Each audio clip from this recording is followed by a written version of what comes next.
Ang daming nag-request sa akin na mga tao na pwede daw ba akong mag-upload dito at puntahan daw yung White House mismo dito sa may 5 dahil yung in-upload ko mismo doon sa may Pateros na housing ay nakita rin nila. Samahan nyo ako sa paglalakbay dito at nakakatakot ba naman itong housing na ito dahil sa sobrang damo at maganda pa naman sana at basag na talaga ang mga tiles dito. May kaliitan lang nga ang kwarto. For today's video, papunta na kami ni Esparaki mismo doon sa ni-request na mga tao sa akin na papunta na ako mismo ng 5. Ito nga pala ang daanan na papuntang White House ng 5. May kalayuan lang ito at ito ay paakyat at baba. Marami nga ako nasasalubong na mga tricycle abadya at marami kaming nadadaanan ng mga saging, kamanggahan. Marami rin kaming nadadaanan din na iba ring housing. Sa pagdating namin dito sa White House na sinasabi nila na maraming nag-request sa akin, ang nakakagulat at gulat na gulat talaga ako dahil sa dami ba naman ng mga kwarto na nandito. Sobrang taas talaga ang talahib at bigla akong kinalabutan, talagang tumaas talaga ang mga balahibo ko dahil sa pagbablog kong na ito, dito ko naranasan na pati yung aking likuran, lahat ng mga balahibo ko ay nagtayuan.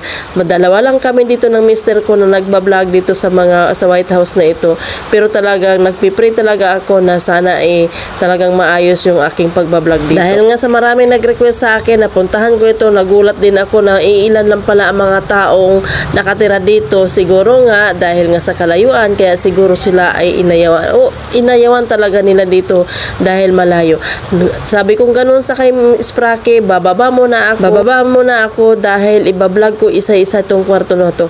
Alam nyo ba, nung habang ako'y nagbablog dito, talagang sabi ko nga sa inyo, tumaas talaga yung mga balahibo ko dahil nga sa sobra talaga akong natakot dahil iilan pa lang ang mga tao ditong nakatira, pero yung mga kwarto talagang nakakatakot para bang may ibang nakatira dito. Naghahanap talaga ako ng gusto kong pasukan na kwarto para naman kahit papaano ma-vlog ko at nagmamatang-matapangan pa naman ako, pero yung mga balahibo ko nagtaasan. Tiniis ko lang talaga ang mga balahibo ko dahil nga sa sobrang takot ko, pero talaga ito nakita ko na medyo ang mga kugon at saka yung iba pang damo dito ay talagang mababa at talagang pinasok ko talaga ito. Kaya sabi ko nga sa inyo, susubukan kong pumasok dito nung nakita ko itong tumambad sa akin. Napakarumi at mabaho at basag na basag ang mga tiles. Okay ang pintura, okay ang kisame, pero nakikita ko sa sobrang dumi at nang pagpunta ko mismo sa kwarto nito, nagulat ako. Grabe, sabi ko, biglang lumamig ang katawan ko. Habang ako nagbablog dito, sabi ko lagi, tabi, magbablog lang po ako. Ito, pinuntahan ko rin ang CR. Okay, napakaganda ang CR at basag na rin ang mga tiles at lalong-lalo na yung lababo. At inikot ko, pumunta naman ako sa likuran, mismo sa kusina nila doon sa likuran. Tingnan nyo naman, ang bala dito talaga ako natakot ng gusto, kaya umatras naman ako.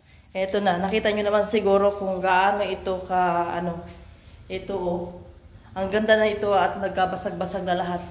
Ang daming mga pabahay dito. Dumaan lang ako dito sa damuhan para ipakita ko sa inyo kung gaano ito sayang. Ay, sad lang. Nilusot ko yung damuhan, si Esparaki nag-antay doon. Ang dami, hanggang doon. Malapad ito. Hanggang doon, pari-pareho lang ang na ito. Ang ganda pala ng Carlos. Ang ganda pala sa loob. Basag-basag na yung tiles. Yung tiles, tsaka yung sa lababo, basag-basag na. Ay, mga langga. Dito saan nga itong to? Pabahay na ito? White House na Pinugay. Ito pa, pagpasok ng 5, diretso lang kayo. Ito po ay sa White House ng Pinugay.